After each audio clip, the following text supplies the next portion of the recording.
संसद जाजपुर शाखार सह संपादक भक्तिपूत प्रणाम जनाऊँची एवं समस्त को हार्दिक अभिनंदन शुभेच्छा ज्ञापन करुच्ची। स्वामी विवेकानंद लोक संसद जाजपुर शाखार ई पाठचक्र मालार आज 59तम भाग ऋषि प्रज्ञा प्रवाह शीर्षक विषय अच्छी सद्गुरु श्री श्री निगमानंद। तेणु उक्त कार्यक्रम में अंशग्रहण कर समस्त प्राज्ञ विज्ञ बुद्धिजीवी मानक मंगल पाई तथा समग्र विश्वर मंगल पाई आजिर कार्यक्रम सुचारू रूपे संपादित हवा उद्देश्य रे कार्यक्रम प्रारंभ रे वैदिक मंत्र उच्चारण करने पाई मु अशोक सार को अनुरोध करुच्ची। अशोक सार। शुभ संध्या समस्त वृंद को प्रणाम। हमारा कार्यक्रम प्रारंभ रे ब्रह्मनाद हम तापर वेद मंत्र उच्चारण सिद्ध ब्रह्मनाद। ओ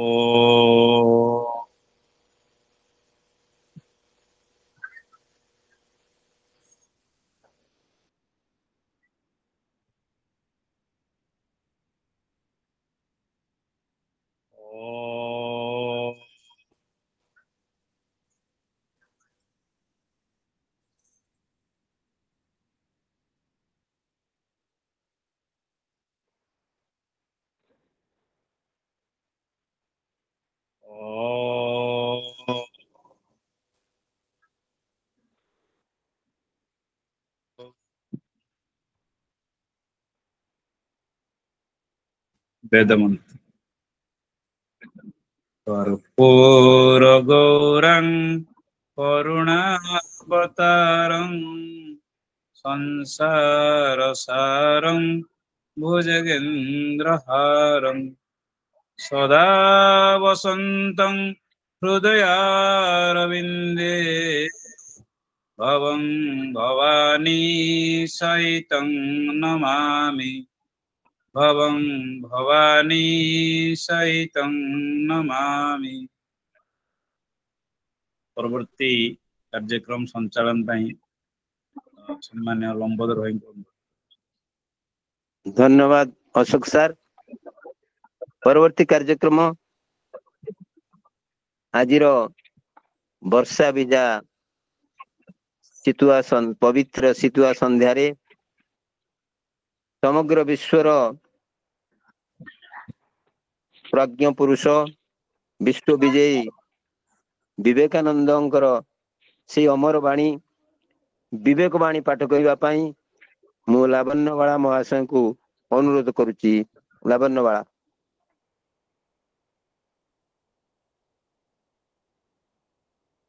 शुभ संध्या मोर विनती मथा नुआ प्रणाम। मो मान भल भाव स्मरण यदि तुम्हें माने धर्म छाड़ी पाश्चात्य जड़वाद सर्वस्व सभ्यता आभिमुख्य धावित हुओ ताहले न जाणु तुम्हें धर्म को छाड़े इंद्र मेरुदंड भांगी जीव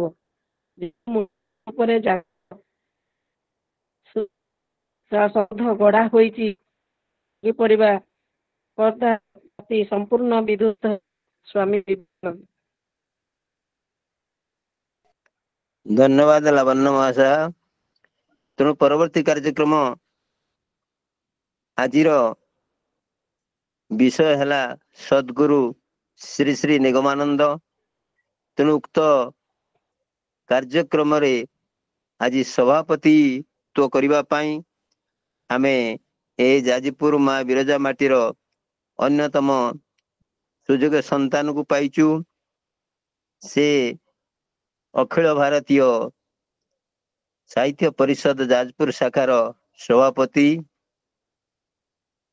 प्रोफेसर प्रशांत कुमार साहू जे कि अर्थनीति विभाग अध्यापक ब्रह्मवर्धा कॉलेज अवसर ग्रहण करने तांकर ଶାଣିତ ଲେଖନୀ ଚାଳନା କରିଚାଲିଛନ୍ତି। ତାଙ୍କରି ଲେଖନୀ ମନରୁ ଝରି ଆସିଥିବା ଅନେକ ଗଳ୍ପ କବିତା ପାଠକୀୟ ଆଦୃତି ଲାଭ କରିଛି। ଉକ୍ତ ମହାଶୟ ଆଉ ଏକ ଯୁଗାନ୍ତକାରୀ ସାମାଜିକ ସେବାରେ ନିଜକୁ ନିୟୋଜିତ କରିଛନ୍ତି। ଉକ୍ତ ମହାଶୟଙ୍କର ଗୋଟିଏ ଭ୍ରାମ୍ୟମାନ ପାଠଶାଳା ଅଛି, ଯାହା ମାଧ୍ୟମରେ ଆଗାମୀ କାଲିର ଭବିଷ୍ୟତ କୋମଳମତି ଛାତ୍ରଛାତ୍ରୀ ମାନଙ୍କୁ ବହି ପଢିବା ଅଭ୍ୟାସ କରିବା ସଙ୍ଗୀତ ସେମାନଙ୍କ ଜ୍ଞାନର ପରିସୀମାକୁ ପରିବର୍ଦ୍ଧିତ କରିବା ପାଇଁ ଆପ୍ରାଣ ଉଦ୍ୟମ ଜାରି ରଖିଛନ୍ତି। ଉକ୍ତ ମହାଶୟଙ୍କୁ ଆଜି ଆମ କାର୍ଯ୍ୟକ୍ରମରେ ସଭାପତି ରୂପେ ପାଇ ଆମେ ନିଜକୁ ଧନ୍ୟ ମନେ କରୁଛି। ମୁଁ ସଭାପତି ମହାଶୟଙ୍କୁ ଅନୁରୋଧ କରୁଛି, ଆଜିର କାର୍ଯ୍ୟକ୍ରମରେ ଆମର ଆମନ୍ତ୍ରଣ ରକ୍ଷା କରି ନିଜର ସାରଗର୍ଭକ ଅଭିଭାଷଣ ପ୍ରଦାନ କରିବା ପାଇଁ ଉପସ୍ଥିତ ଥିବା ଶ୍ରୀଯୁକ୍ତ ମନୋରଞ୍ଜନ ମହାନ୍ତିଙ୍କ ବିଷୟରେ ସଂକ୍ଷିପ୍ତ ପରିଚୟ ପ୍ରଦାନ କରିବା ସଙ୍ଗେ ସଙ୍ଗେ ଆଜିର ପ୍ରସଙ୍ଗ ଉପରେ ସଂକ୍ଷିପ୍ତ ଟିପ୍ପଣୀ ପ୍ରଦାନ କରିବେ। ପ୍ରମୋଦ ସାର୍। ଜୟ ଜଗନ୍ନାଥ। ସମସ୍ତଙ୍କୁ ପ୍ରଣାମ। ଆଜି ବିଚାରଧାରାର ଯାଜପୁର ଜିଲ୍ଲା ତରଫରୁ ଆୟୋଜନ କରାଯାଉଛି ଋଷି ପ୍ରଜ୍ଞ ପ୍ରଭାବରେ ଶ୍ରୀ ଶ୍ରୀ ଠାକୁର ନିଗମାନନ୍ଦ ପରମହଂସ ଦେବ। ତେବେ ଆଜି ଆମର ବକ୍ତା ହେଉଛନ୍ତି ଓଡ଼ିଶାର ଜଣେ ବାଗ୍ମୀ ପୁରୁଷ, ସୁଲେଖକ, ସ୍ତମ୍ଭକାର, ବହୁ ପୁସ୍ତକର ରଚୟିତା ଶ୍ରୀଯୁକ୍ତ ମନୋରଞ୍ଜନ ମହାନ୍ତି। ସେ ଆଜି ଶ୍ରୀ ଶ୍ରୀ ଠାକୁର ନିଗମାନନ୍ଦ ପରମହଂସଙ୍କ ଜୀବନ ଚରିତ ଏବଂ କାର୍ଯ୍ୟ ସମ୍ପର୍କରେ କହିବେ। ଶ୍ରୀ ଶ୍ରୀ ଠାକୁର ତାଙ୍କ ଜୀବନରେ ସାଧନା ବଳରେ ସେ ସମାଜକୁ ଆଦର୍ଶ ଗୃହସ୍ଥ ଜୀବନ ଏବଂ ଇହକାଳ ପରକାଳ ସମ୍ପର୍କରେ ତତ୍ତ୍ୱ ପ୍ରଦାନ କରିଛନ୍ତି। ଆପଣମାନେ ଜାଣନ୍ତି ଶ୍ରୀ ଶ୍ରୀ ଠାକୁରଙ୍କୁ ସଦ୍ଗୁରୁ ବୋଲି ମଧ୍ୟ ଆମେ ସମ୍ବୋଧନ କରିଥାଉ। ସେ ଠାକୁର ଚାରୋଟି ଗୁରୁ ରୂପରେ ପ୍ରତିପାଦିତ ହୋଇଛନ୍ତି: ଯୋଗୀ ଗୁରୁ, ପ୍ରେମିକ ଗୁରୁ, ତନ୍ତ୍ର ଗୁରୁ ଏବଂ ଜ୍ଞାନ ଗୁରୁ। ଏ ସମ୍ପର୍କରେ ନିଶ୍ଚିନ୍ତ ଭାବରେ ଆମର ଯିଏ ଆଜି ସୁବକ୍ତା ଅଛନ୍ତି ପ୍ରଫେସର ମନୋରଞ୍ଜନ ମହାନ୍ତି ଉପସ୍ଥାପନ କରିବେ। ତେବେ ଶ୍ରୀଯୁକ୍ତ ମହାନ୍ତିଙ୍କର ସଂକ୍ଷିପ୍ତ ପରିଚୟ ବା ଲୌକିକ ପରିଚୟ ଦେଉଛି ମୁଁ। ଛାତ୍ର ଜୀବନରୁ ଜଣେ ସୁଭକ୍ତା ଭାବରେ ସେ ପରିଚିତ। ଛାତ୍ର ଜୀବନରେ ସେ ଉତ୍କଳ ବିଶ୍ୱବିଦ୍ୟାଳୟର ଚାନ୍ସେଲର କପ୍ ପାଇଥିଲେ। ପରବର୍ତ୍ତୀ ସମୟରେ ଓଡ଼ିଶାର ବିଭିନ୍ନ ମହାବିଦ୍ୟାଳୟରେ ଇଂରାଜୀ ଭାଷା ସାହିତ୍ୟ ବିଷୟରେ ସେ ଅଧ୍ୟାପନା କରି ସୁନାମ ଅର୍ଜନ କରିଛନ୍ତି। ତାଙ୍କର କାର୍ଯ୍ୟକ୍ଷେତ୍ର ମଧ୍ୟରେ ବାବା ଭୈରବାନନ୍ଦ ମହାବିଦ୍ୟାଳୟ ଚଣ୍ଡିଖୋଲ, ଝାରସୁଗୁଡ଼ା କଲେଜ, ଆଞ୍ଚଳିକ ପଞ୍ଚାୟତ କଲେଜ ସୁଜନପୁର, ଗୋପବନ୍ଧୁ ଚୌଧୁରୀ କଲେଜ ବରୀ ଏବଂ ଶେଷରେ ଧର୍ମଶାଳା ମହାବିଦ୍ୟାଳୟରୁ ସେ ଅବସର ଗ୍ରହଣ କରିଛନ୍ତି। ତାଙ୍କର କର୍ମମୟ ଜୀବନ ଏବଂ ଅବସର ଜୀବନରେ ସେ ଜଣେ ପାଠକ ଏବଂ ଲେଖକ ହିସାବରେ ପରିଚିତ। ଆପଣମାନେ ପ୍ରାୟ ଓଡ଼ିଶାର ସମସ୍ତ ସମ୍ବାଦପତ୍ରରେ ନିୟମିତ ଭାବରେ ତାଙ୍କର ସ୍ତମ୍ଭ ପ୍ରକାଶ ପାଉଛି, ପଢ଼ୁଥିବେ। ତେଣୁକରି ଜଣେ ସ୍ତମ୍ଭକାର ହିସାବରେ, ପ୍ରାବନ୍ଧିକ ହିସାବରେ ସେ ପରିଚିତ ଏବଂ ଓଡ଼ିଶାର ସମସ୍ତ ସମ୍ଭ୍ରାନ୍ତ ଓଡ଼ିଆ ଭାଷା ପତ୍ରିକାରେ ମଧ୍ୟ ତାଙ୍କର ପ୍ରବନ୍ଧ ପ୍ରକାଶ ପାଏ। ସେ ଉଭୟ ଓଡ଼ିଆ ଏବଂ ଇଂରେଜୀ ଭାଷାରେ ତାଙ୍କର ଲେଖାମାନ ସବୁ ପ୍ରକାଶ ପାଇଥାଏ। ସେ ସାରା ଓଡ଼ିଶାରେ ଭାରତୀୟ ସଂସ୍କୃତି, ଐତିହ୍ୟ, ପରମ୍ପରା, ସାହିତ୍ୟ ଏବଂ ମହାପୁରୁଷଙ୍କର ଜୀବନୀକୁ ନେଇ ବହୁତ ସମୟରେ ଯାଇକି ତାଙ୍କର ବକ୍ତବ୍ୟ ରଖିଥାନ୍ତି। ତେଣୁକରି ଆଜି ଆମର ସୌଭାଗ୍ୟ ଶ୍ରୀଯୁକ୍ତ ମନୋରଞ୍ଜନ ମହାନ୍ତି, ପ୍ରଫେସର ମନୋରଞ୍ଜନ ମହାନ୍ତିଙ୍କ ପରି ଜଣେ ସୁବକ୍ତାଙ୍କୁ ପାଇଛେ ଏବଂ ଯିଏ ଶ୍ରୀ ଶ୍ରୀ ଠାକୁର ନିଗମାନନ୍ଦଙ୍କ ସମ୍ପର୍କରେ ଆଲୋଚନା କରିବେ। ଏବେ ମୁଁ ନିମନ୍ତ୍ରଣ କରୁଛି ପ୍ରଫେସର ମନୋରଞ୍ଜନ ମହାନ୍ତି ମହୋଦୟଙ୍କୁ ସେ ତାଙ୍କର ବକ୍ତବ୍ୟ ପ୍ରଦାନ କରିବା ପାଇଁ।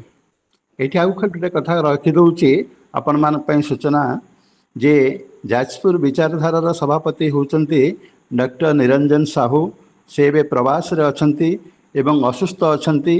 ତେଣୁକରି ସେ ମୋତେ ପରାମର୍ଶ ଦେବାରୁ ତତ୍କାଳ ମୁଁ ସାମୟିକ ଭାବରେ ଆଜିର କାର୍ଯ୍ୟକ୍ରମକୁ ପରିଚାଳନା କରୁଛି। ଏବେ ମୁଁ ପ୍ରଫେସର ମନୋରଞ୍ଜନ ମହାନ୍ତିଙ୍କୁ ଅନୁରୋଧ କରୁଛି ସେ ତାଙ୍କର ବକ୍ତବ୍ୟ ପ୍ରଦାନ କରିବେ।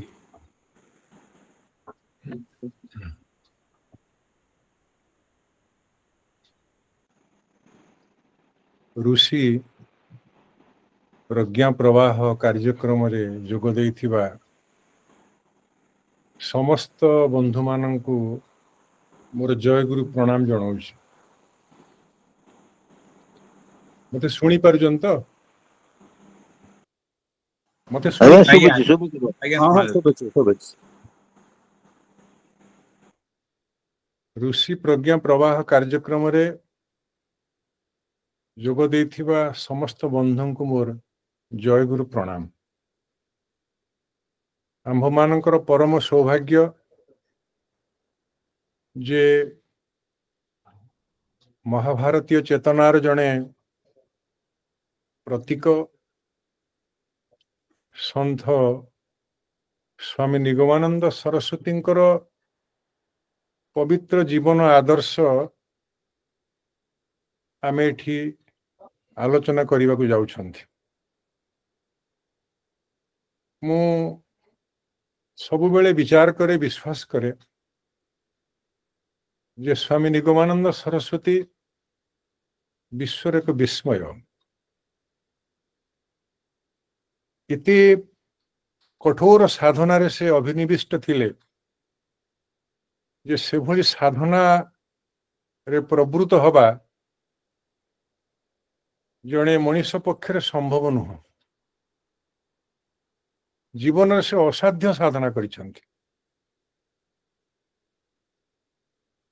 बापांको नाम भुवन मोहन भट्टाचार्य,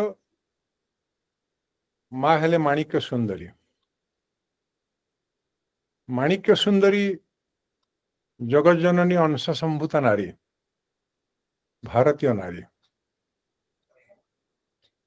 तांको गर्भरे से धारण करथिले जने अलोक सामान्य असाधारण सद्गुरु को जन्म देथिले नलिनी कांतंको।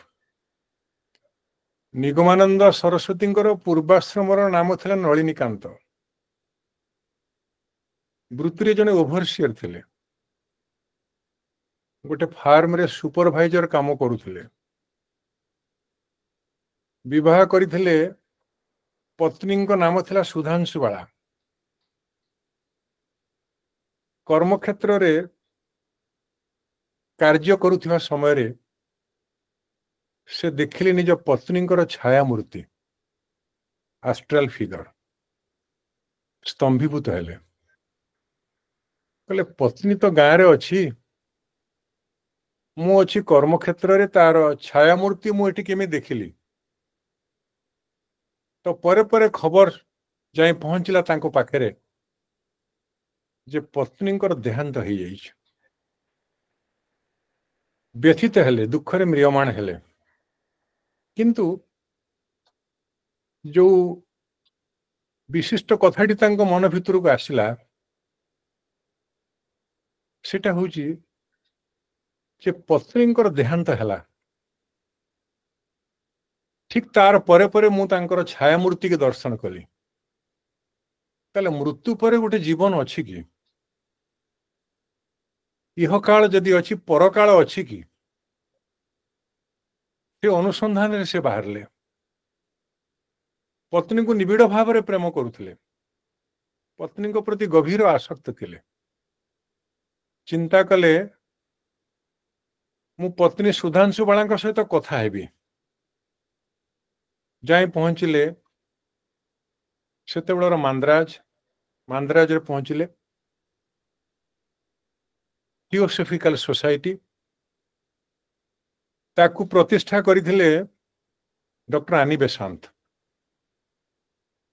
थियोसॉफिकल सोसाइटी रे गोटे मीडियम जरिया रे प्राणप्रिया पत्नी सुधांशु बाला सहित कथा हेले किंतु संतुष्ट हेले नहीं। आध्यात्मिक जगत असंतोषटा हूँ उत्तरणर प्रतीक। एटा वैषयिक जगत नुह। देखु साधनार सोपान केमती गोटिक पर गोटे से अतिक्रम कर जाउछंती। थियोसॉफिकल सोसाइटी रे मीडियम जरिया रे कथा हेले पत्नी सहित ता परवर्ती समय से चिंता कले जे पत्नी को मु देखिबी, पत्नी को मु देखिबी। एहीपरि बुलु बुलु बड़ अशांत चित्तर बुलु बुलु जने सन्थक सहित देखाला पूर्णानंद स्वामी। पूर्णानंद स्वामी नलिनीकांत को कहले जे नलिनीकांत मु तुमर गुरु नुहे, तुमर गुरु आउ जने केही अछंती। अशांति आहुरी बढ़ी गला। एमती नलिनीकांत दिने घरे विश्राम नौचंती जने ज्योतिर्मय पुरुषंकर आविर्भाव हैला। गोटे बिल्वपत्र रे बेलपत्र रे रक्तचंदन रे गोटे बीज मंत्र लेखा थिला। ताकू से सन्थ धरई देले नलिनीकांत हाथ रे। नलिनीकांत बीज मंत्र टिके देखिले, तार अर्थ किछि भावार्थ बुझी पारले नहीं। आहुरी उद्विग्न हेले, ताकू बुझिया को पड़िबो। एमिति साधु को अन्वेषण जाई जाई से पहुंचिले जने तांत्रिकों पाखरे, स्वनामधन्य तांत्रिक बामाख्यापा पाखरे। बामाख्यापा देखिले बीज मंत्र टी बुझे देले, कहले तुमर कौन इच्छा? नलिनीकांत कहले मु इच्छा करुच्ची मोर पत्नी सुधांशु बाला देहांत होइछि, मु तांको देखिबी। थियोसॉफिकल सोसाइटी रे मीडियम जरिया रे मु तांको सहित कथा हेइछि। एबे मु चाहूछि तांको देखिबी। बामाफा कहले मु देखिए देबी। तंत्र प्रयोग कले। बामाख्यापांकर परमाराध्या देवी हेले तारा देवी। नलिनीकांत देखिले तारा देवी को। कि ऊपर देखिले? सुधांशु बाला ऊपर देखिले। आश्चर्य कथा। जगत जननी महामाया को से पत्नी रूप पाई गले। देखिले सुधांशु बाला को। तारा देवी भितरे से सुधांशु बाला चिन्मयी मूर्ति के दर्शन कले। दौड़ी गले छुईबा पाई। बामाख्यापा कहले अरे तू छुई परिबनी। देखंतु आध्यात्मिक जगत रे किमिति से असंतोष भितर गति करूछंती। मीडियम साहाय्य रे कथा हेले, तापरे बामाख्यापा जरिया रे पत्नी को देखिले, कहले मु छुईबी। बामाख्या बुझिते नलिनीकांत तू छुई परिबनी। सुधांशु बाला स्थूल रे नहांती, तू तांको स्पर्श करि परिबने। तू देहटा को छुईबा को इच्छा करूछु माने तोर ज्ञान उदय हेनी। ये देहटा किछि नुह। ये देहटा मला परे काठगड़ हो जीवो। एटा किछि नुह। तू ताको छुईबा को इच्छा करूछु माने तोर ज्ञान उदय हेनी। तोर ज्ञानी गुरु टे दरकार जे तते ज्ञानर शिक्षा देवे। तांत्रिक गुरु बामाख्यापा परे परवर्ती गुरु होचंती ज्ञानी गुरु सच्चिदानंद जी महाराज। सच्चिदानंद पाखरे जाए पहुंचले। सच्चिदानंद भारी कठोर प्रकृतिर लोक थिले, कठोर व्यवहार कले। शाला शब्द प्रयोग करते नलिनीकांत को। शाला मछली खोर बांगाली शाला जा भिख मागे आणिबु। नलिनीकांत ज्ञानी गुरु सच्चिदानंद रुक्ष व्यवहार को हसी हसी सही जाते। किंतु सच्चिदानंद सेना कठोर व्यवहार करती। अंतर भितर अंतःकरण हृदय रे शिष्य नलिनीकांत प्रति खूब श्रद्धा थाए, परम श्रद्धा थाए। थरे सच्चिदानंद तांकर लुगा को पिंधा लुगा को धोई तेरे सुखी देले। से ओदा लुगारू पानी झरी जाऊ थाए, माटी रे पड़ी माटी ओदा ही जाऊ थाए। ନଳିନୀକାନ୍ତ କଣ ଭାବିଲେ କେଜାଣି ସେ ମାଟିକି ଯାଇ ଖାଇଗଲେ। ଏ ଦୃଶ୍ୟ ଦେଖୁଥାନ୍ତି ସଚିଦାନନ୍ଦ, କହିଲେ ନଳିନୀକାନ୍ତ ତୁ କଣ କରୁଛୁ?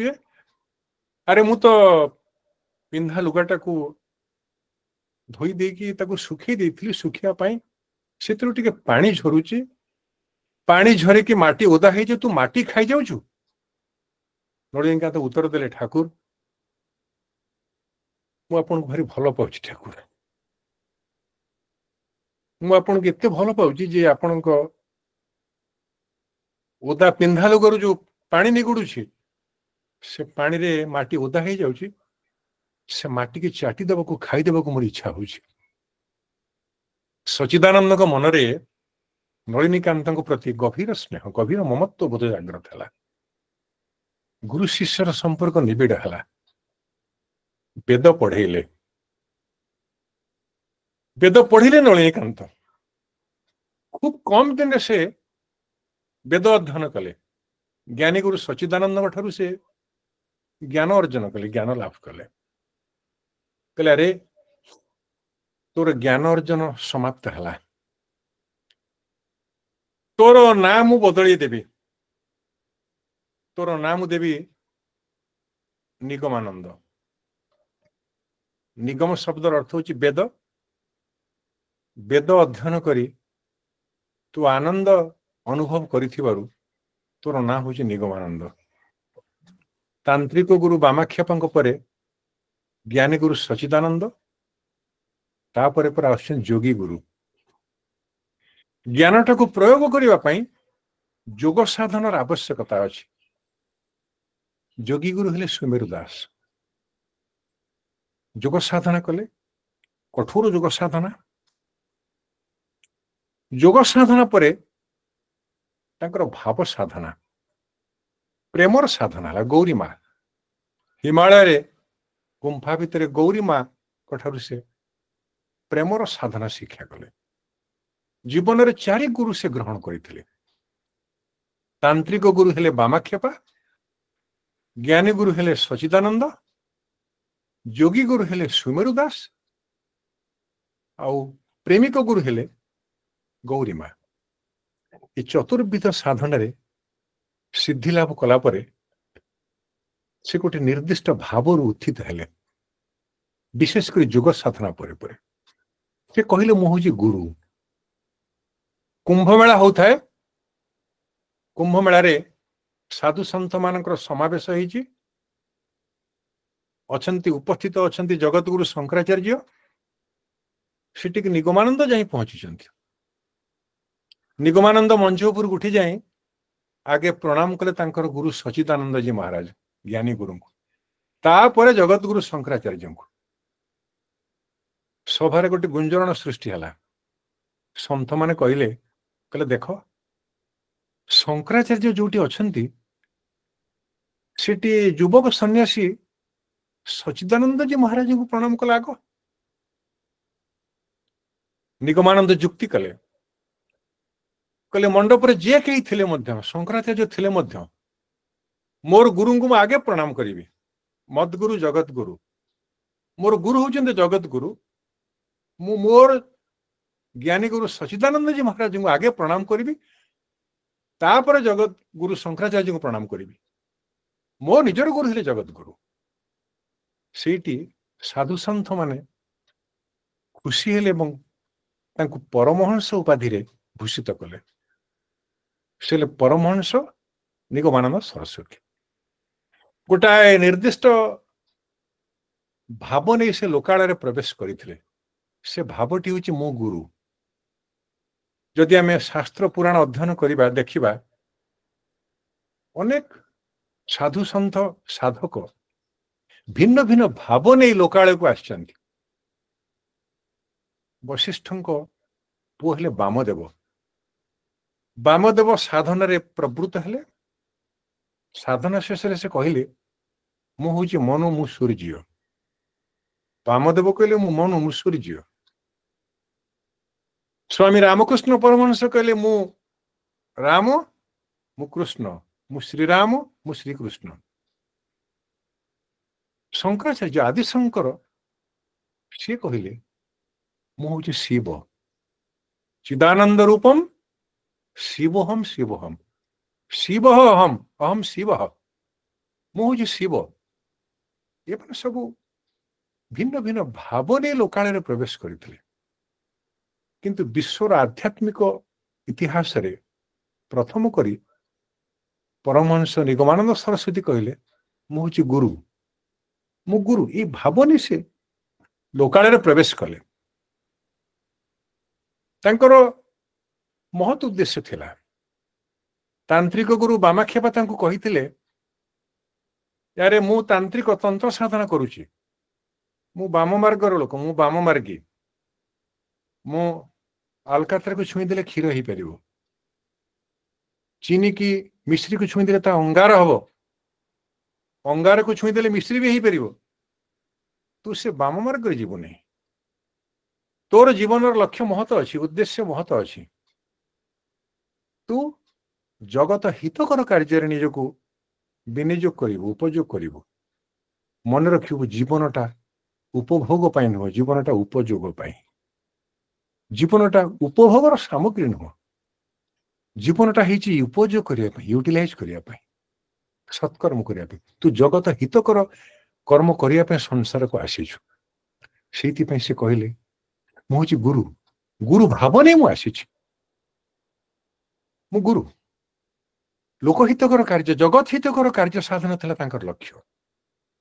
ସବୁଠାରୁ ଆଶ୍ଚର୍ଯ୍ୟର କଥା ହଉଛି ଯେ ଏତେ ବଡ ସାଧୁ ସନ୍ଥ ସନ୍ନ୍ୟାସୀ, ସେ ଏତେ ବଡ ସଦ୍ଗୁରୁ, ସେ ପୁରୀକି ଆସିଥିଲେ। ପ୍ରାୟ 12 ବର୍ଷ କାଳ ସେଠି ଅବସ୍ଥାନ କଲେ। ଜଣେ ରାଷ୍ଟ୍ରୀୟ ସ୍ତରର ଗୁରୁ ସେ ଗୋଟେ ପ୍ରାଦେଶିକ ସ୍ତରରେ ସେ ଗୋଟେ ସଂଘ ଗଠନ କଲେ। ନା ତାର ଦେଲେ ନୀଳାଚଳ ସାରସ୍ୱତ ସଂଘ। କିପରି ସେଟା ଗଠନ କଲେ ନା କିଛି ପିଲାମାନଙ୍କ ସଂସ୍ପର୍ଶରେ ଆସିଲା ପରେ ସେ ଗଠନ କଲେ। ଯେତେବେଳେ ସେ ପୁରୀରେ ଆସି ରହିଲେ ଅନେକ ତାଙ୍କୁ ଜାଣିନଥିଲେ। ଦୁର୍ଗାଚରଣ ମହାନ୍ତି ଭାଇ ସେଠି ଗଲେ, ବନମାଳୀ ଦାସ ଭାଇ ଯିଏ ପରବର୍ତ୍ତୀ ସମୟରେ ଜଣେ ସ୍ୱନାମଧନ୍ୟ ଓକିଲ ଭାବରେ ଖ୍ୟାତି ଅର୍ଜନ କରିଥିଲେ, ସିଏ ବି ଯାଉଥିଲେ। ଛୋଟ ଛୋଟ ପିଲାମାନେ ସେଠିକି ଯାଉଥିଲେ ତାଙ୍କ ଦ୍ୱାରା ଆକୃଷ୍ଟ ହେଇକି। କଣ ସେମାନେ ପାଉଥିଲେ ବିଶ୍ୱେଶ୍ୱରଙ୍କୁ ଜଣା। ଯାଉଥିଲେ ତାଙ୍କର ଚୁମ୍ବକୀୟ ଶକ୍ତିରେ ଆକୃଷ୍ଟ ହୋଇ ସେ ଯାଉଥିଲେ।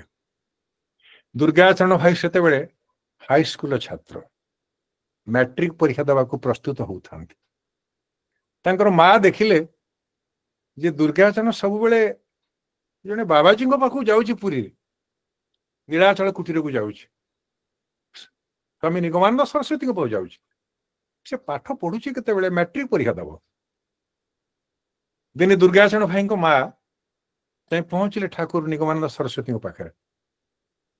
କହିଲେ ଠାକୁର, ମୋର ପୁଅ ଦୁର୍ଗାଚରଣ ସେ ଆପଣଙ୍କ ପାଖକୁ ଆସୁଛି, ତ ତାର ମ୍ୟାଟ୍ରିକ ପରୀକ୍ଷା ଦେବାର ଅଛି, ତାକୁ ଟିକେ କହନ୍ତୁ ସେ ପାଠ ପଢିବ। ଠାକୁର କହିଲେ ହଁ ମୁଁ ତାକୁ ତ କହୁଛି ପାଠ ପଢିବା ପାଇଁ, ଆଉ ସେ ମୋ ପାଖକୁ ଆସୁଛି, ମୁଁ କଣ ତାକୁ ଡାକୁଛି? ମୁଁ ତାକୁ ଡାକୁନି, ମୁଁ କହୁଛି ତୁ ପାଠ ପଢ, ପରୀକ୍ଷା ଦେ। ସେ କିନ୍ତୁ ଆସୁଛି, ସେ କିନ୍ତୁ ଆସୁଛି, ସେ ଆକର୍ଷିତ ହେଇକି ଆସୁଛି। ଠାକୁର ସେଠି ପଚାରିଲେ ଦୁର୍ଗାଚରଣ ଭାଇଙ୍କ ମାଙ୍କୁ, କହିଲେ ମା ତମେ କୁହ ଯେ ଦୁର୍ଗାଚରଣ ମ୍ୟାଟ୍ରିକ ପରୀକ୍ଷା ଦବ, ପଢିବ, ପାସ୍ କରିବ, ତ ମ୍ୟାଟ୍ରିକ ପାସ୍ କଲା ପରେ ସେ କଣ କରିବ କି? ମା ଉତ୍ତର ଦେଲେ, ଦୁର୍ଗାଚରଣ ଭାଇଙ୍କ ମା ଉତ୍ତର ଦେଲେ, କହିଲେ ସେ ମ୍ୟାଟ୍ରିକ ପାସ୍ କଲେ ଡେପୁଟି ହବ, ଡେପୁଟି କଲେକ୍ଟର, ଡେପୁଟି ହବ। ସେତେବେଳେ ଡେପୁଟି ପଦଟା ବହୁତ ବଡ ପଦ ଥିଲା, ଡେପୁଟି ହବ। ଠାକୁର ହସିଲେ, କହିଲେ ସେ ମ୍ୟାଟ୍ରିକ ପାସ୍ କଲେ ଡେପୁଟି ହବ ନା? ଆଜ୍ଞା ନା, ଡେପୁଟି ନହେଲେ ବି କେତେ ଡେପୁଟି ତାର ପାଦରେ ଲୋଟିବେ। ଠାକୁର ଦୁର୍ଗାଚରଣ ଭାଇଙ୍କ ଭିତରେ ଗୋଟେ ମହାନ ଶକ୍ତିକି ଆବିଷ୍କାର କରିଥିଲେ, ମହାନ ଶକ୍ତିକି ଆବିଷ୍କାର କରିଥିଲେ। ସଦ୍ଗୁରୁ ହଉଛନ୍ତି ସିଏ ଯିଏ ଶିଷ୍ୟ ଭିତରେ ଶକ୍ତିକି ସଞ୍ଚାର କରିପାରନ୍ତି। ରାମକୃଷ୍ଣ ପରମହଂସ ଯେମିତି ବିବେକାନନ୍ଦଙ୍କ ଭିତରେ ଶକ୍ତି ସଞ୍ଚାର କରିଦେଇଥିଲେ। ଦିନେ କହିଲେ ନରେନ ମୋର ସର୍ବସ୍ୱ ତତେ ଦେଇ ଦେଇ ମୁଁ ନିଃସ୍ୱ ହେଇଗଲି, ମୁଁ ଭିକାରୀ ହେଇଗଲି ବାପା।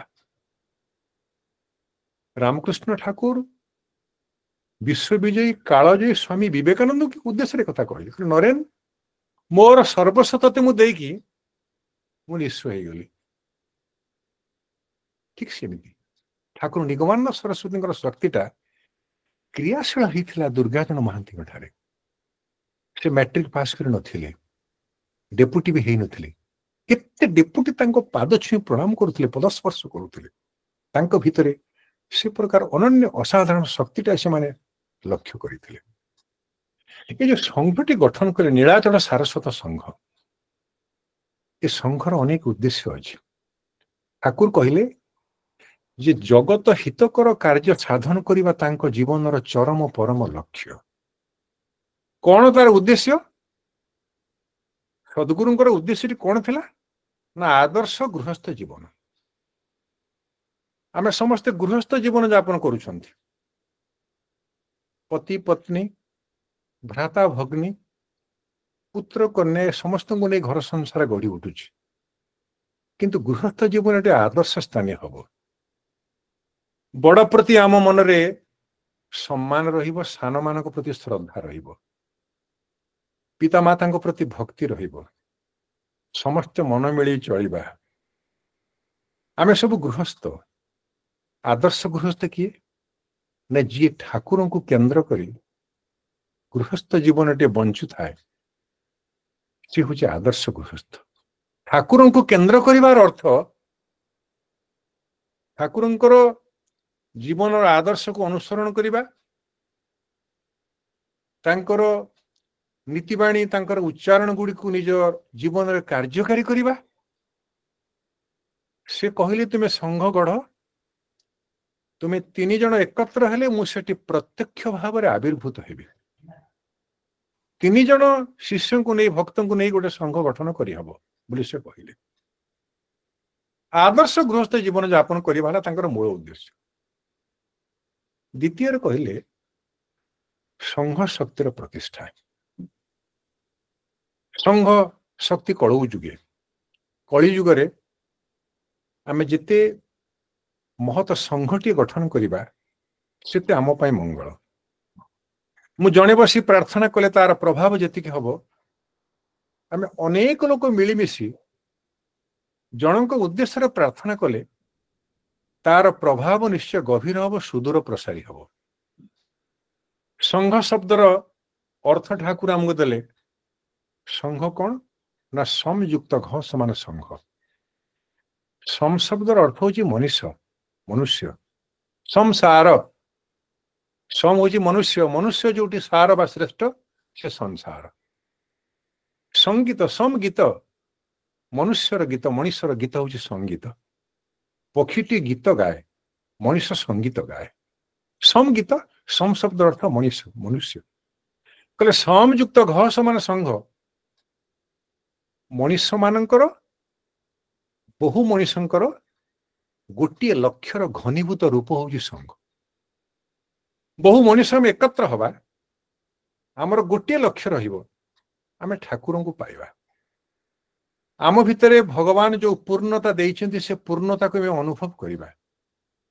ଆମେ ସତ୍ ମାର୍ଗର ପଥିକ ହବା, ଭଲ କଥା କହିବା, ଭଲ କାମ କରିବା, ଆମର ଉଚ୍ଚାରଣ ଆଚରଣ ସମାନ ହବ।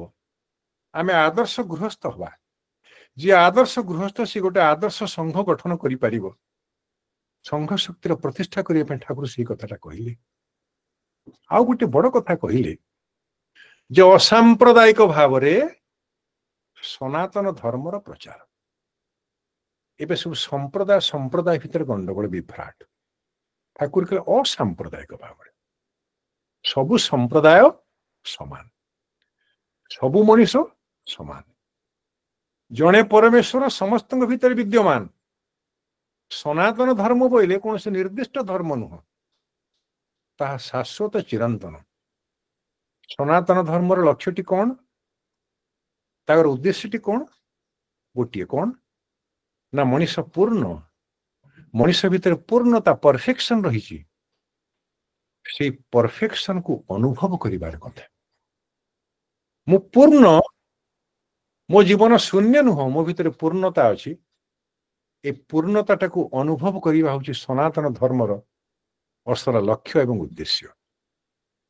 आदर्श गृहस्थ जीवन, संघ शक्तिर प्रतिष्ठा, असांप्रदायिक भाव सनातन धर्मर प्रचार एवं प्रसार, ये कथा ठाकुर निगमानंद सरस्वती कहले। शेष गोटे सबुठ बड़ कथा कहले शिव ज्ञान रे जीव सेवा। हाय रे मूर्ख जीव, दुनिया जाकर पथघाट ठारे मिछे सिना खोज शिव, नाही से धूप धुआर गंधे, धर्म मतर द्विधा द्वंद्वे, नाही काहीं जले स्थले, से जे मनुष्यर हृदय देवता रही पराण तले। शिव ज्ञान रे जीव सेवा। प्रतिटी जीव भितरे, संसारर प्रतिटी जीव भितरे शिव विद्यमान। तेणु शिव ज्ञान रे से जीवटीर सेवा हूँ आमर लक्ष्य। जेतेबेले कौनसी अंचल रे बन्या हेइछ, बन्या वित्पात हेइछ, किंबा कौनसी प्राकृतिक विपर्यय देखा देइछ, सेटिकी ठाकुर निगमानंद तांकर शिष्य मानको पठौतले। कौन कहूतले जानती? गोटे कथा कहूतले। से कहूतले तमे जाउछ से बन्या दुर्गत लोक मानकर सेवा करिया पाए। सेवा कला बेले भाबिबो तुमे तुम गुरुंकर सेवा करुछ। प्रतिटी जीव भितर तुमे शिवं को लक्ष्य करिवो, गुरुं को लक्ष्य करिवो। तमर गुरु स्वामी निगमानंद सरस्वती प्रत्येक जीव भितर अछंती। जीवर सेवा कला बेले तुमे गुरुंकर सेवा करुछ बोली अनुभव करिवो। निगमानंद सरस्वतींकर सबुठारु प्रिय शिष्य थिले स्वामी स्वरूपानंद। स्वरूपानंद थिले जने वृत्तिरे डाक्टर। तांकर पूर्वाश्रमर नाम थिला राजचंद्रधर। डाक्टर राजचंद्रधर। तांकर सन्यास नाम होची स्वामी स्वरूपानंद सरस्वती स्वरूपानंद। राजचंद्रधर जेतेबेले देखिले ठाकुर को तांको मनरे एभली गोटे भावांतर सृष्टि है। से बड़े विस्मित हेले जे ये आधार लंबित बाहु, ये सदगुरु निगमानंद सरस्वती, ये कौन समर्पित हो गले तांको श्री चरण रे। एपरि हला राजचंद्रधर डाक्तर, तांकर स्त्री, तांकर भाई, तांकर पुओ झियो समस्ते समग्र परिवार एंटायर फैमिली से माने डिवोटेड कमिटेड हो गले। घर छाड़ी समस्त संपत्ति को दान कर दे राजचंद्रधर चली आसिले सदगुरु निगमानंद सरस्वती निकट। कहले आपण शिष्यत्व ग्रहण करेंगे, केवल मु नुह समग्र परिवार उत्सर्गीकृत डेडिकेटेड हो गले। ठाकुर निगमानंद गोटे कथा कहते, कहले स्वरूपानंद मोर प्रिय शिष्य, जदि स्वरूपानंद भली मोर 3टी शिष्य मिलते मु समग्र विश्व को जय करती बोली कहते। केते बड़ कथाटा। गोटाए शिष्य मोर एते अंतरंग जे तारी भली 3टी शिष्य जदि मते मिलते मु समग्र विश्व को जय करती। अंतरंग शब्दर अर्थ भी ठाकुर कहते। अंतरंग किए ना जहां को देखिले अंतर रे तरंग सृष्टि हुए से अंतरंग। शिशुटी कहूँ माँ मोर अंतरंग, माँ को देखिले ता अंतर रे शिशुर अंतर रे तरंग सृष्टि हो। माँ कहूँ शिशु मोर अंतरंग, माँ शिशु को देखिले माँ अंतर रे तरंग सृष्टि हो। गुरु शिष्य को देखिले, शिक्षक छात्र को देखिले जदि अंतर रे तरंग सृष्टि है, सेटा हूँ अंतरंग संपर्क। ठाकुर निगमानंद सरस्वती कहले करे स्वरूपानंद मोर अंतरंग शिष्य, स्वरूपानंद को देखिले मो अंतर रे तरंग सृष्टि हो, भावांतर सृष्टि हो। दिनकर कथा शुणु। ठाकुर खबर पाइले जे पुरी सहर अनति दूर रे जड़े रोगी अच्छी, से रोगर सड़ुची, गरीब लोकटे रोगर सड़ुची।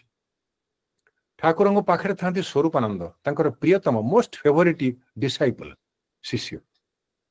कहले स्वरूपानंद से लोकटी रोगर सड़ुची, तुम्हें ताकू जाओ सेवा करिवो। तुम जन डाक्तर, वृत्तिर डाक्तर, you are a doctor physician by profession, तुम्हें जाओ ताकू चिकित्सा करिवो। गुरुंकर आज्ञा शिरोधार्य, गुरुंकर आदेश पालन करी स्वरूपानंद गले पुरी सहर अनति दूर से स्थान टी जोटी से रोगी सड़ुला। सकाळे जीवे, संध्यारे जीवे, दिओळी जीवे, तार सेवा कले। दीर्घ अनेक मास बीतीगला। अनेक मासर सेवा शेष ରୋଗୀଟି ରୋଗମୁକ୍ତ ହେଲା। ରୋଗମୁକ୍ତ ହେଲା ପରେ ସ୍ୱରୂପାନନ୍ଦଙ୍କର ଆନନ୍ଦ କହିଲେ ନ ସରେ। ଡାକ୍ତର ଯେତେବେଳେ ଦେଖୁଛି ରୋଗୀଟି ଚିକିତ୍ସିତ ହେଇ ଭଲ ହେଇଯାଉଛି, ସେଇଟା ହଉଛି ଡାକ୍ତରର ଚରମ ଆନନ୍ଦ, ପରମ ଆନନ୍ଦର ସ୍ତର ସୋପାନ। ଡାକ୍ତର ଯେତେବେଳେ ଦେଖୁଛି ରୋଗୀଟି ଭଲ ହେଇଯାଉଛି, ଶିକ୍ଷକ ଯେତେବେଳେ ଦେଖୁଛି ଛାତ୍ର ତାର କୃତିତ୍ୱ ଅର୍ଜନ କରୁଛି, ସେଟା ଶିକ୍ଷକର ଗର୍ବ, ଗୌରବ, ଆନନ୍ଦର ଦିନ। ସ୍ୱରୂପାନନ୍ଦ ଆସି କହିଲେ ଠାକୁରଙ୍କୁ, ନିଗମାନନ୍ଦଙ୍କୁ, କହିଲେ ଠାକୁର, ଅନେକ ମାସ ହେଲା ମୁଁ ଯାଉଛି, ଦିଓଳି ଯାଉଛି ସକାଳ ସଞ୍ଜେ ସେବା କରିବା ପାଇଁ, ଲୋକଟା ସେବା କରେ, ଲୋକଟି ଭଲ ହେଇଯାଇଛି। ଠାକୁର ଖୁସି ହେଲେ, କିଛି କହିଲେ ଭଲ କଥା। ରୋଗୀଟି ଭଲ ହେଲା, ତା ରୋଗର ଉପଶମ ହେଲା ନା? ଆଜ୍ଞା, ରୋଗର ଉପଶମ ହେଇଗଲା।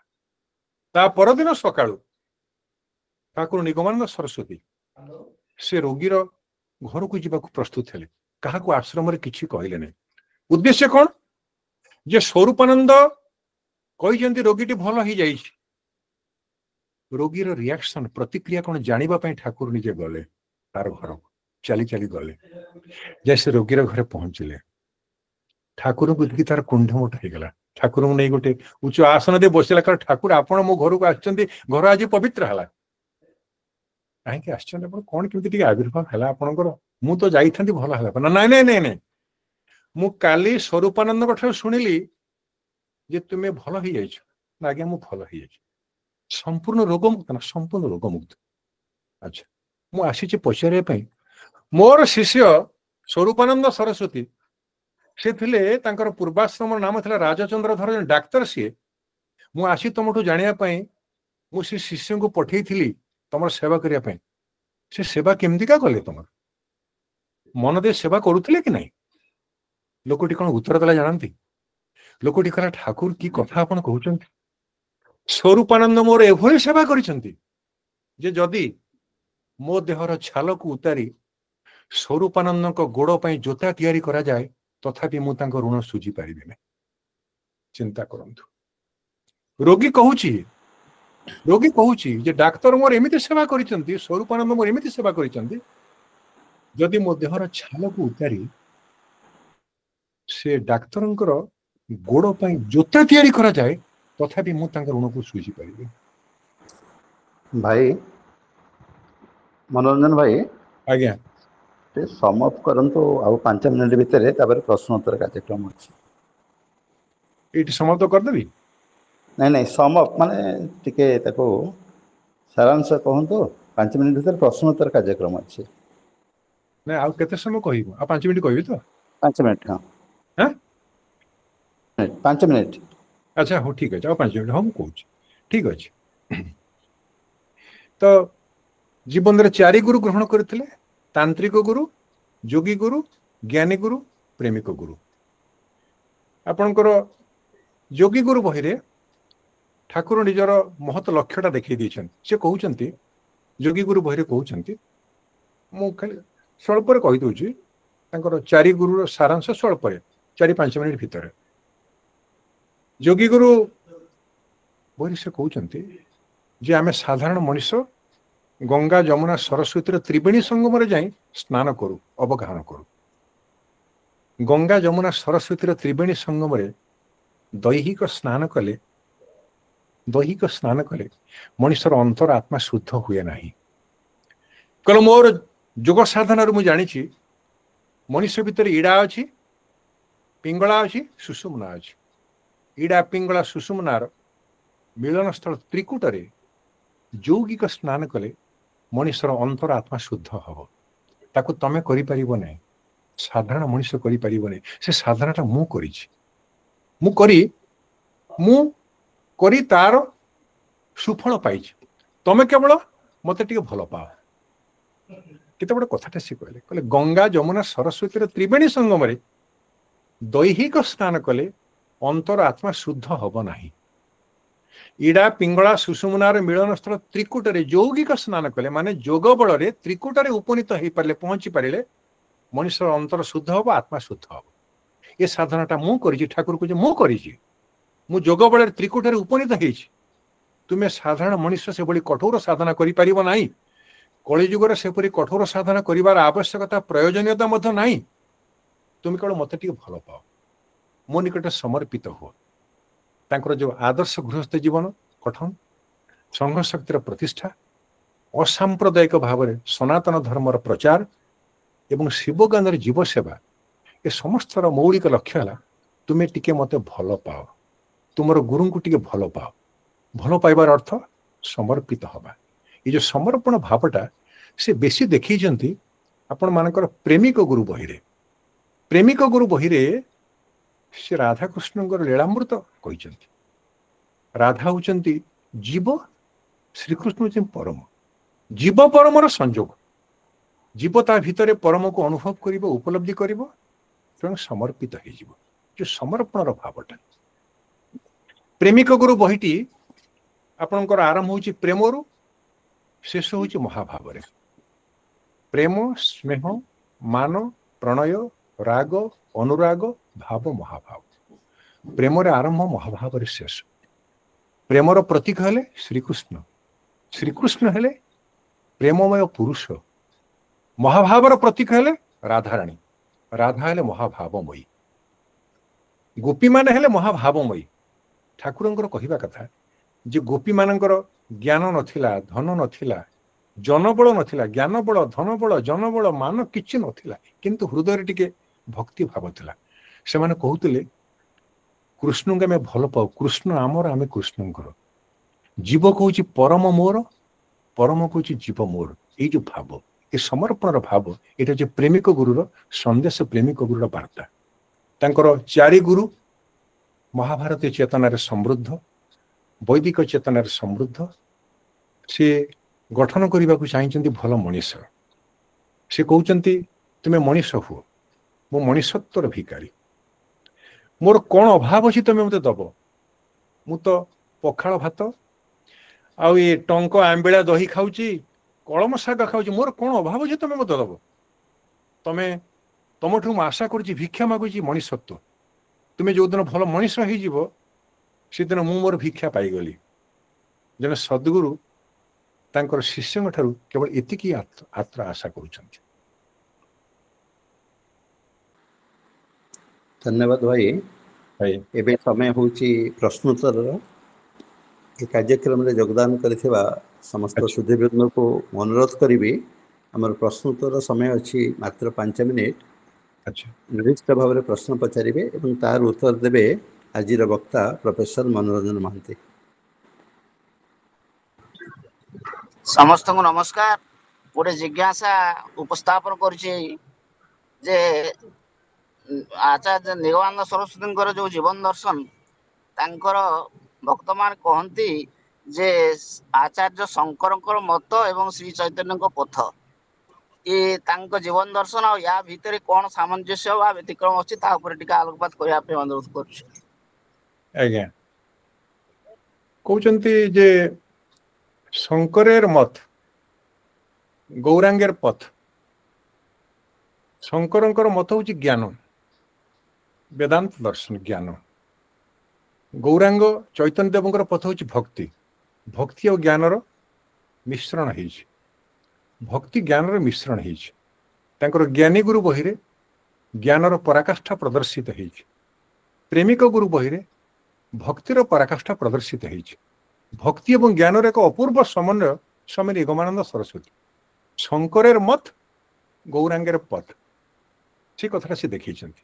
ଏ ଯୋଉ ପ୍ରେମ, ସ୍ନେହ, ମାନ, ପ୍ରଣୟ, ରାଗ, ଅନୁରାଗ, ଭାବ, ମହାଭାବର କଥା ସେ କହିଛନ୍ତି ପ୍ରେମିକ ଗୁରୁରେ, କହିଛନ୍ତି ଯେ ମହାଭାବମୟୀ ଗୋପୀମାନେ ସହ ବୈ କୃଷ୍ଣ ପଦାର ବିନ୍ଦୟୋର ବଚାଂସି ବୈକୁଣ୍ଠ ଗୁଣାନୁବର୍ଣ୍ଣନେ କରଉ ହରେର ମନ୍ଦିର ମାର୍ଜନା ଦିଶୁ ଶ୍ରୁତିଞ୍ଚ କାରାଚ୍ୟୁତ ସତ୍ କଥୋଦୟ।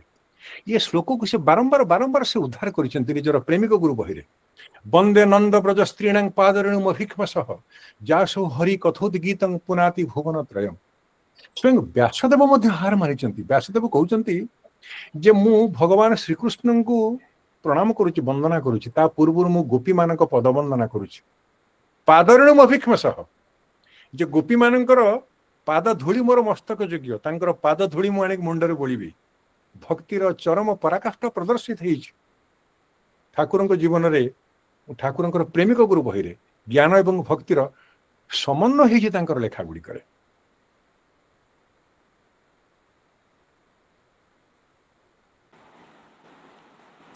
ଆଉ କିଛି ପ୍ରଶ୍ନ ଯଦି ଥାଏ କେହି ପଚାରି ପାରନ୍ତି। ମନୋରଞ୍ଜନ ଭାଇ ଜୟଗୁରୁ। ଜୟଗୁରୁ। ଭାଇ ଟିକେ ମତେ କହିଲେ, ମୁଁ ସେଇଟା ଜାଣିନି, ଏ ଯୋଉ ଏକାକ୍ଷର ମନ୍ତ୍ରଟି ସ୍ୱପ୍ନରେ ନଳିନୀକାନ୍ତଙ୍କୁ ମିଳିଲା, ଆଜ୍ଞା ବିଲପତ୍ରରେ ଲେଖା ଥିଲା, ସେ ଆଜ୍ଞା ମନ୍ତ୍ରଟି କଣ? ସେ ମନ୍ତ୍ରଟି ତାଙ୍କୁ ବୁଝେଇଥିଲେ ଆମର ଏଇ ଯୋଉ ବାମାକ୍ଷେପା ତାନ୍ତ୍ରିକ ଗୁରୁ ବୁଝେଇଥିଲେ ବୀଜ ମନ୍ତ୍ରଟି।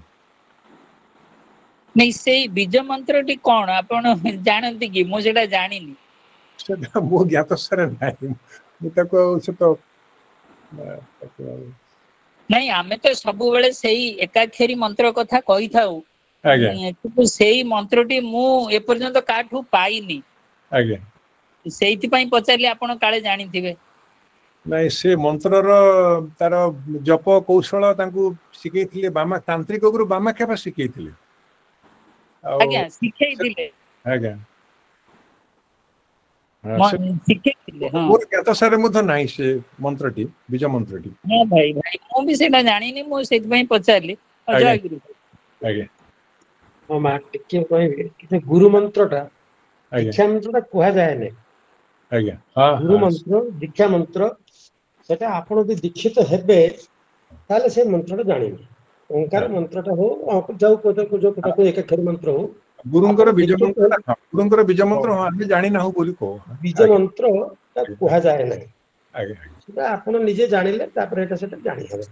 ଆଜ୍ଞା ଆଜ୍ଞା, ଜୟଗୁରୁ ଆଜ୍ଞା। ଏବେ ଆଜି ଆଲୋଚନାରୁ ଆମ୍ଭେମାନେ ଶ୍ରୀ ଶ୍ରୀ ଠାକୁର ନିଗମାନନ୍ଦଙ୍କର ଜୀବନ ଦର୍ଶନ ସମ୍ପର୍କରେ ଜାଣିବାକୁ ପାଇଲେ। ନିଜ ପତ୍ନୀ ସୁଧାଂଶୁ ବାଳାଙ୍କର ପରଲୋକ ଗମନ ପରେ ଯେଉଁ ଛାୟାମୂର୍ତ୍ତି ସେ ଦର୍ଶନ କରିଛନ୍ତି, ସେଇଠୁ ଆରମ୍ଭ ହୋଇଛି ତାଙ୍କ ଜୀବନର ଆଧ୍ୟାତ୍ମିକ ଯାତ୍ରା। ଜୀବନରେ ସେ 4 ଗୋଟି ଗୁରୁଙ୍କର ଦୀକ୍ଷା ନେଇଛନ୍ତି, ଯେପରି ଭାବରେ ତାନ୍ତ୍ରିକ ଗୁରୁ ବାମାକ୍ଷେପା, ଜ୍ଞାନୀ ଗୁରୁ ସଚ୍ଚିଦାନନ୍ଦ ମହାରାଜା, ଯୋଗୀ ଗୁରୁ ସୁମରିଦେବ ଏବଂ ପ୍ରେମିକ ଗୁରୁ ଗୌରୀମା। ଏବଂ ତାଙ୍କର ଯେ ତାନ୍ତ୍ରିକ ଗୁରୁ ଥିଲେ, ସେ ତାଙ୍କୁ ଯେଉଁ ଉପଦେଶ ଦେଇଥିଲେ, ଜୀବନଟା କେବଳ ଉପଭୋଗ ନାହିଁ, ଉପଯୋଗ ପାଇଁ, ସମାଜର କଲ୍ୟାଣ ପାଇଁ, ଆଧ୍ୟାତ୍ମିକତାର ବିକାଶ ପାଇଁ। ତେବେ ସ୍ୱାମୀ ସଦ୍ଗୁରୁ ନିଗମାନନ୍ଦ ଯେତେବେଳେ ଓଡ଼ିଶାକୁ ଆସିଛନ୍ତି, ସେ ନୀଳାଚଳ ସାରସ୍ୱତ ସଂଘ ପ୍ରତିଷ୍ଠା କରିଛନ୍ତି। ଦୁର୍ଗାଚରଣ ମହାନ୍ତିଙ୍କର ସଂସ୍ପର୍ଶରେ ଆସିଛନ୍ତି, ତାଙ୍କର ଦୁର୍ଗାଚରଣ ମହାନ୍ତି ତାଙ୍କର ଶିଷ୍ୟତ୍ୱ ଗ୍ରହଣ କରିଛନ୍ତି ଏବଂ ସେ ଆଦର୍ଶ ଗୃହସ୍ଥ ଜୀବନ ସମ୍ପର୍କରେ ତାଙ୍କର ଯେଉଁ ଭକ୍ତ ସମାଜକୁ ମଧ୍ୟ ଶିକ୍ଷା ଦେଇଛନ୍ତି। ସଂଘ ଶକ୍ତି କିପରି ଭାବରେ ପ୍ରତିଷ୍ଠା କରାଯାଇବ ଏବଂ ଅସାମ୍ପ୍ରଦାୟିକ ଭାବରେ ସନାତନ ଧର୍ମର ପ୍ରଚାର ପ୍ରସାର। ଏବଂ ସବୁଠୁ ବଡ଼ କଥା ହେଉଛି ଶିବ ଜ୍ଞାନରେ ଜୀବ ସେବା। ସବୁ ଜୀବରେ ଶିବ ପ୍ରତୀୟମାନ ଅଛନ୍ତି, ଲୋକାୟିତ ଭାବରେ ଅଛନ୍ତି। ତେଣୁକରି କିପରି ଭାବରେ ଆମେ ଆଧ୍ୟାତ୍ମିକ ମାର୍ଗରେ ସମାଜର ସେବା କରିବା, ସ୍ୱାମୀଜୀଙ୍କର, ସ୍ୱାମୀ ନିଗମାନନ୍ଦଙ୍କର ତାହା ହେଉଛି ମୂଳମନ୍ତ୍ର। ତେବେ ଆଜି ଦିବସରେ ପ୍ରଫେସର ମନୋରଞ୍ଜନ ମହାନ୍ତି ସଦ୍ଗୁରୁ ଶ୍ରୀ ଶ୍ରୀ ନିଗମାନନ୍ଦଙ୍କର ଜୀବନ ଦର୍ଶନ ସମ୍ପର୍କରେ ଆମକୁ ଅବଗତ କରାଇଲେ ଏବଂ ସେ ତାଙ୍କ ଜୀବନର ଦର୍ଶନରେ ଯେଉଁ ସେ ତାଙ୍କର ମୂଳମନ୍ତ୍ର ଅଛି, ସେ ସମାଜକୁ କିପରି ଗୋଟେ ଆଦର୍ଶ ସମାଜରେ ଗଠନ କରିବେ, ଆଦର୍ଶ ଗୋଷ୍ଠ ଜୀବନର କଥା କହିଛନ୍ତି ଏବଂ ଶେଷରେ କହୁଛନ୍ତି ଶିବ ଜ୍ଞାନରେ ଜୀବ ସେବା। ତାହା ନିଶ୍ଚିନ୍ତ ଭାବରେ ଆମେ ଯଦି ସେଇ ମାର୍ଗରେ ଅନୁପ୍ରାଣିତ ହେବା, ତେବେ ଆମ ସମାଜକୁ ମଧ୍ୟ ଆମେ ଶୃଙ୍ଖଳିତ କରିପାରିବା, ବିକଶିତ କରିପାରିବା ଏବଂ ସୁଖ ଶାନ୍ତି ଆନନ୍ଦ ଆମେ ଉପଲବ୍ଧି କରିପାରିବା। ସେ ଦୃଷ୍ଟିରୁ ପ୍ରଫେସର ମନୋରଞ୍ଜନ ମହାନ୍ତିଙ୍କୁ ନିଶ୍ଚିନ୍ତ ଭାବରେ ଆମେ ଧନ୍ୟବାଦ ଦେବା। ଏବେ ମୁଁ ଆଉ ଅଧିକ କିଛି କହୁନି, ଧନ୍ୟବାଦ ପ୍ରସ୍ତାବ ଆଗତ କରିବା ପାଇଁ ମୁଁ ଅନୁରୋଧ କରୁଛି। ମନୋରଞ୍ଜନ ବାବୁ ନମସ୍କାର, ମୁଁ ଜାଣିପାରୁଛନ୍ତି? ନମସ୍କାର। ମୁଁ ପ୍ରମୋଦ ବାବୁ କେନ୍ଦ୍ରାପଡ଼ାରୁ କହୁଥିଲି। କେନ୍ଦ୍ରାପଡ଼ାରୁ ପ୍ରମୋଦ ଭାଇ, ପ୍ରମୋଦ ଦାସ ଭାଇ ତ? ଆଜ୍ଞା ଆଜ୍ଞା। ଆଚ୍ଛା ଆଚ୍ଛା, କୁହନ୍ତୁ ଭାଇ, ଜୟଗୁରୁ, କୁହନ୍ତୁ। ନାଇଁ, ଆପଣ ଭଲ ପ୍ରେଜେଣ୍ଟେସନ ବହୁତ ଭଲ ହେଲା। ଆପଣଙ୍କୁ ଫାଷ୍ଟ ଡାକିଥିଲେ କେନ୍ଦ୍ରାପଡ଼ାକୁ, ମନେ ଅଛି ତ? ହଁ ହଁ, ଏ ଯୋଉ ସ୍ୱାମୀ ବିବେକାନନ୍ଦଙ୍କ ଉପରେ କହିବା ପାଇଁ ତ? ଆଜ୍ଞା ଆଜ୍ଞା ଆଜ୍ଞା ଆଜ୍ଞା ଆଜ୍ଞା, ହଁ ମୋର ମନେ ଅଛି ଆଜ୍ଞା। ହଁ, ମୁଁ ହଁ ଯାଇଥିଲି, ନମସ୍କାର। ଦୁରିଆ ଏକ୍ସଲେଣ୍ଟ ଯାଇଥିଲି। ଏକ୍ସଲେଣ୍ଟ ଟକ୍, ଏକ୍ସଲେଣ୍ଟ ଟକ୍ ହେଲା। ଆଜ୍ଞା ନମସ୍କାର ନମସ୍କାର ନମସ୍କାର। ନମସ୍କାର।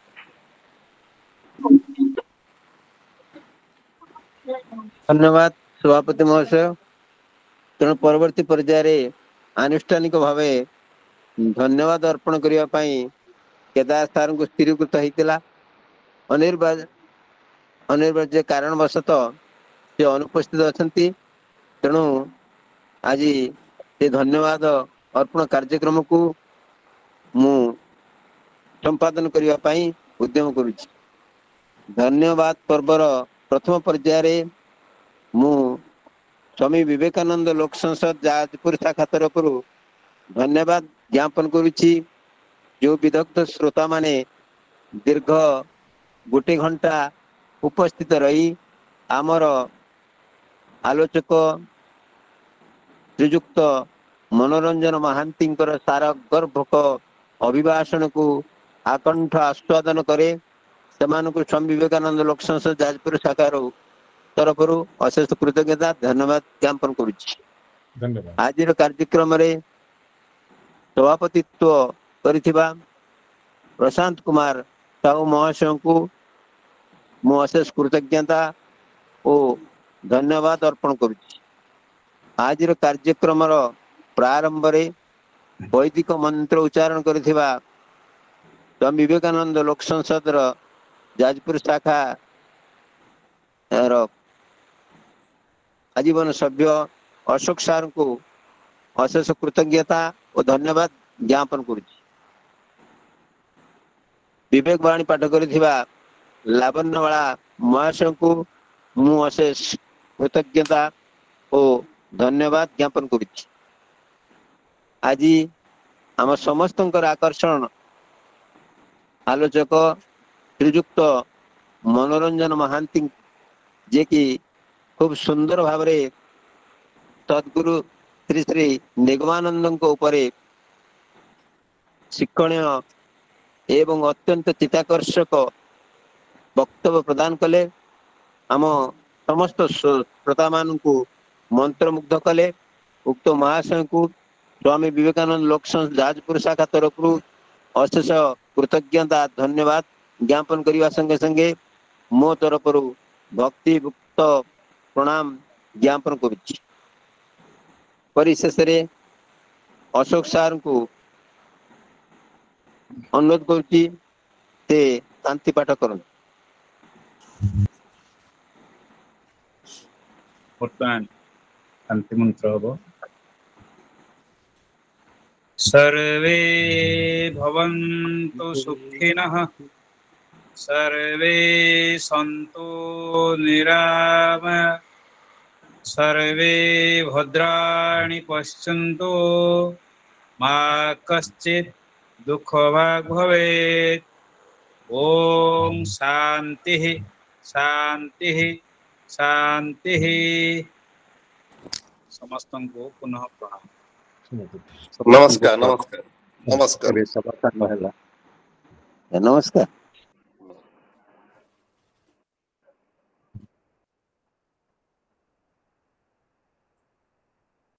बे सभा शेष करने प्रशंसा को अनुरोध करें। आपण मानक पुनर्बार धन्यवाद। एबे सभा सांग हैला सांग ठीक